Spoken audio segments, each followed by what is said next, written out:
word idealism is used by different philosophers in somewhat different senses. We shall understand by it the doctrine that whatever exists, or at any rate whatever can be known to exist, must be in some sense mental. This doctrine, which is very widely held among philosophers, has several forms, and is advocated on several different grounds. The doctrine is so widely held, and so interesting in itself, that even the briefest survey of philosophy must give some account of it. Those who are unaccustomed to philosophical speculation may be inclined to dismiss such a doctrine as obviously absurd.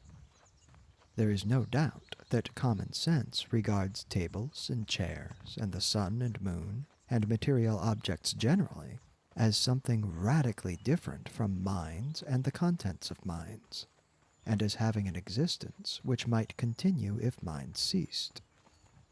We think of matter as having existed long before there were any minds, and it is hard to think of it as a mere product of mental activity. But whether true or false, idealism is not to be dismissed as obviously absurd. We have seen that even if physical objects do have an independent existence, they must differ very widely from sense data, and can only have a correspondence with sense data, in the same sort of way in which a catalog has a correspondence with the things cataloged. Hence, common sense leaves us completely in the dark as to the true intrinsic nature of physical objects, and if there were good reason to regard them as mental, we could not legitimately reject this opinion merely because it strikes us as strange. The truth about physical objects must be strange.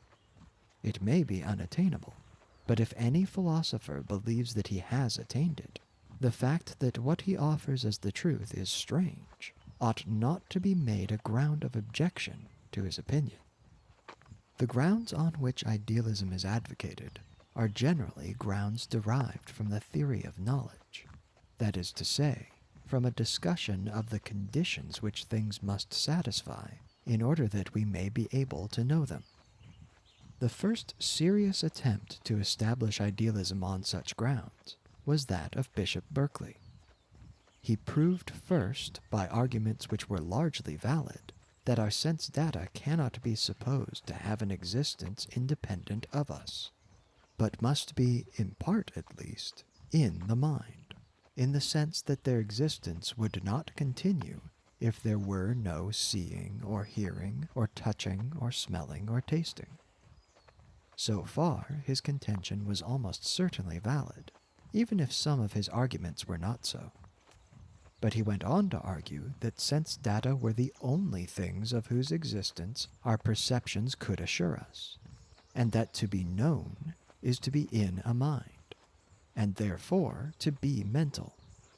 Hence he concluded that nothing can ever be known except what is in some mind, and that whatever is known without being in my mind must be in some other mind.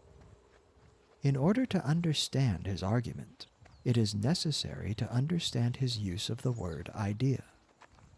He gives the name idea to anything which is immediately known, as, for example, sense data are known. Thus, a particular color which we see is an idea, so is a voice which we hear, and so on. But the term is not wholly confined to sense data. There will also be things remembered or imagined, for with such things also we have immediate acquaintance at the moment of remembering or imagining. All such immediate data he calls ideas. He then proceeds to consider common objects, such as a tree, for instance. He shows that all we know immediately when we perceive the tree consists of ideas in his sense of the word, and he argues that there is not the slightest ground for supposing that there is anything real about the tree except what is perceived. Its being, he says, consists in being perceived. In the Latin of the schoolmen, its esse is percipi. He fully admits that the tree must continue to exist even when we shut our eyes, or when no human being is near it. But this continued existence, he says, is due to the fact that God continues to perceive it. The real tree, which corresponds to what we called the physical object, consists of ideas in the mind of God, ideas more or less like those we have when we see the tree, but differing in the fact that they are permanent in God's mind, so long as the tree continues to exist. All our perceptions, according to him, consist in a partial participation in God's perceptions, and it is because of this participation that different people see more or less the same tree. Thus, apart from minds and their ideas, there is nothing in the world, nor is it possible that anything else should ever be known, since whatever is known is necessarily an idea. There are in this argument a good many fallacies which have been important in the history of philosophy, and which it will be as well to bring to light. In the first place, there is a confusion engendered by the use of the word idea. We think of an idea as essentially something in somebody's mind, and thus, when we are told that a tree consists entirely of ideas, it is natural to suppose that, if so, the tree must be entirely in minds. But the notion of being in the mind is ambiguous. We speak of bearing a person in mind, not meaning that the person is in our minds, but that a thought of him is in our minds. When a man says that some business he had to arrange went clean out of his mind, he does not mean to imply that the business itself was ever in his mind, but only that a thought of the business was formerly in his mind, but afterwards ceased to be in his mind. And so, when Berkeley says that the tree must be in our minds if we can know it, all that he really has a right to say is that a thought of the tree must be in our minds. To argue that the tree itself must be in our minds is like arguing that a person whom we bear in mind is himself in our minds. This confusion may seem too gross to have been really committed by any competent philosopher, but various attendant circumstances rendered it possible. In order to see how it was possible, we must go more deeply into the question as to the nature of ideas. Before taking up the general question of the nature of ideas, we must disentangle two entirely separate questions which arise concerning sense data and physical objects. We saw that for various reasons of detail, Berkeley was right in treating the sense data which constitute our perception of the tree as more or less subjective, in the sense that they depend upon us as much as upon the tree, and would not exist if the tree were not being perceived. But this is an entirely different point from the one by which Berkeley seeks to prove that whatever can be immediately known must be in a mind. For this purpose, arguments of detail as to the dependence of sense data upon us are useless. It is necessary to prove generally that by being known, things are shown to be mental. This is what Berkeley believes himself to have done. It is this question, and not our previous question as to the difference between sense data and the physical object, that must now concern us. Taking the word idea in Berkeley's sense, there are two quite distinct things to be considered whenever an idea is before the mind. There is, on the one hand, the thing of which we are aware, say the color of my table, and on the other hand, the actual awareness itself, the mental act of apprehending the thing. The mental act is undoubtedly mental, but is there any reason to suppose that the thing apprehended is in any sense mental? Our previous arguments concerning the color did not prove it to be mental. They only proved that its existence depends upon the relation of our sense organs to the physical object. in our case the table.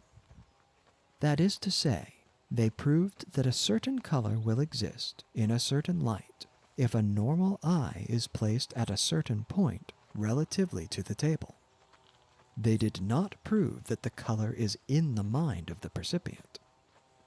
Berkeley's view that obviously the color must be in the mind seems to depend for its plausibility upon confusing the thing apprehended with the act of apprehension. Either of these might be called an idea. Probably either would have been called an idea by Berkeley.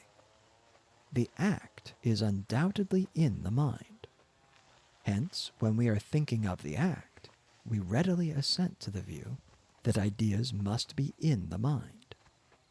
Then, forgetting that this was only true when ideas were taken as acts of apprehension, we transfer the proposition that ideas are in the mind to ideas in the other sense, i.e., to the things apprehended by our acts of apprehension. Thus, by an unconscious equivocation, we arrive at the conclusion that whatever we can apprehend must be in our minds. This seems to be the true analysis of Berkeley's argument, and the ultimate fallacy upon which it rests. This question of the distinction between act and object in our apprehending of things is vitally important, since our whole power of acquiring knowledge is bound up with it.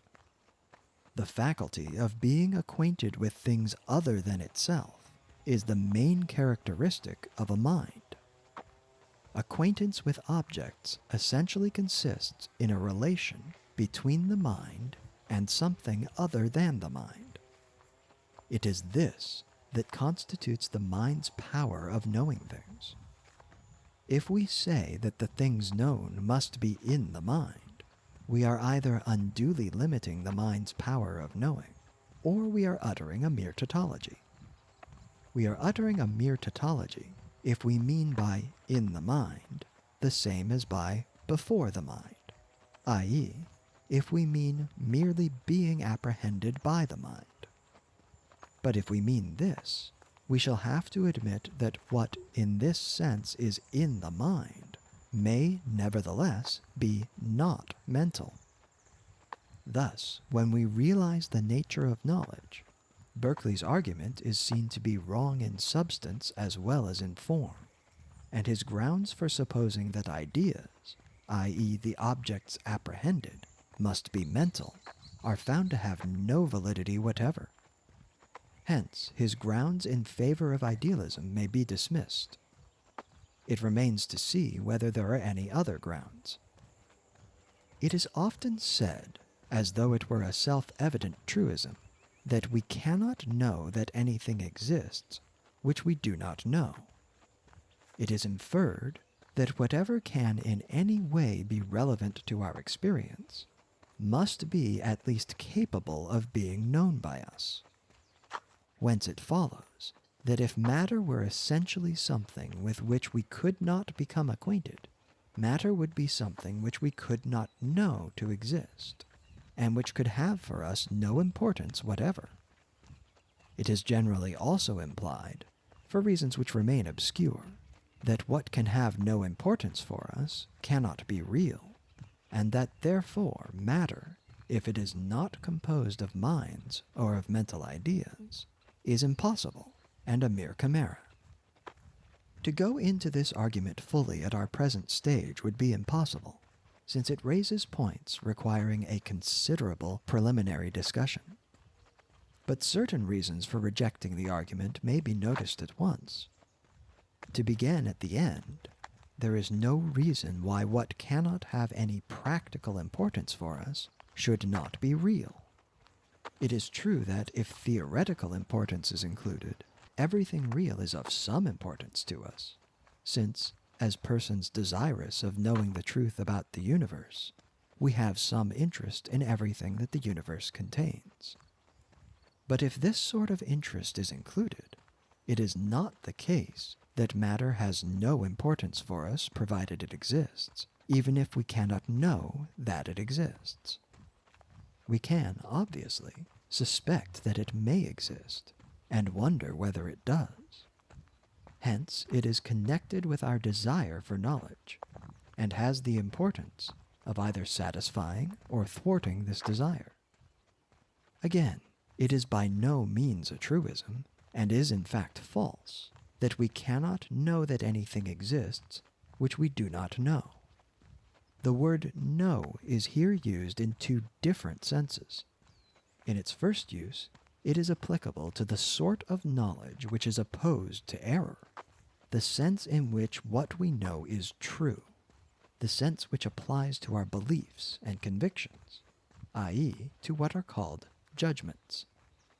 In this sense of the word, we know that something is the case. This sort of knowledge may be described as knowledge of truths. In the second use of the word know above, the word applies to our knowledge of things, which we may call acquaintance. This is the sense in which we know sense data. The distinction involved is roughly that between savoir and connaître in French, or between wissen and kennen in German. Thus, the statement which seemed like a truism becomes, when restated, the following. We can never truly judge that something with which we are not acquainted exists. This is by no means a truism, but on the contrary, a palpable falsehood. I have not the honor to be acquainted with the Emperor of China, but I truly judge that he exists. It may be said, of course, that I judge this because of other people's acquaintance with him. This, however, would be an irrelevant retort, since, if the principle were true, I could not know that anyone else is acquainted with him. But further, there is no reason why I should not know of the existence of something with which nobody is acquainted. This point is important and demands elucidation. If I am acquainted with a thing which exists, my acquaintance gives me the knowledge that it exists. But it is not true that conversely, whenever I can know that a thing of a certain sort exists, I or someone else must be acquainted with the thing.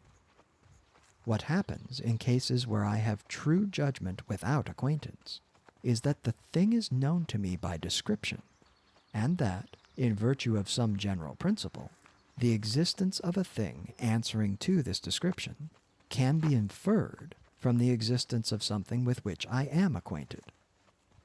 In order to understand this point fully, it will be well first to deal with the difference between knowledge by acquaintance and knowledge by description, and then to consider what knowledge of general principle, if any, has the same kind of certainty as our knowledge of the existence of our own experiences. These subjects will be dealt with in the following chapters. Thank you so much for watching, folks. If you enjoyed the video, please hit the thumbs up button and consider subscribing to the channel for more videos like this one every Wednesday.